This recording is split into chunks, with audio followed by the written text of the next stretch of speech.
High, আমি জান্নাত অনু। আজকে তোমাদের সাথে একটা ভূতের গল্প শেয়ার করব। যদিও আমি তখন অনেক ছোটই ছিলাম।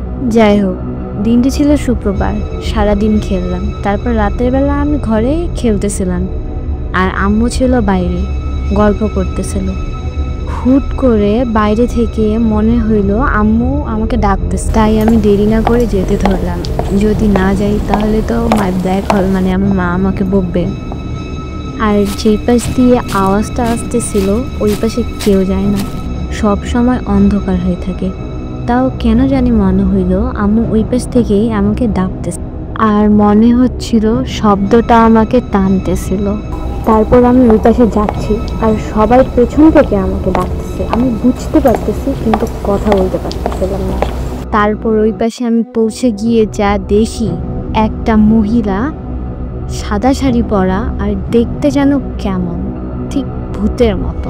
যদিও ভূত বলতে কিছু হয় না, ভূত বলতে কিছু না থাকলেও জিন তো আছে। জিনটাকে দেখে আমি মনে মনে চিল্লাচ্ছি, বাট কথা বলতে পারতেছিলাম না। মনে হচ্ছে কেউ কথা বলতে দিতেছিল না। আমি তা হাঁটতে হাঁটতে মহিলাটার আর কি জিনটার অনেকটা কাছেই চলে গেছিলাম। ঠিক হাতে হাত রাখতে যাব, ঠিক তখনই আম্মু আসে আমাকে নিয়ে চলে যায়। এরপর ওই মহিলাটাকে আর কখনোই দেখিনি। তবে আমার সাথে মাঝে মধ্যে অনেক ভুতুড়ে ঘটনা ঘটে। তো যাই হোক, আপনাদের গল্পটা কেমন লাগলো আমাকে কমেন্টে জানাবেন।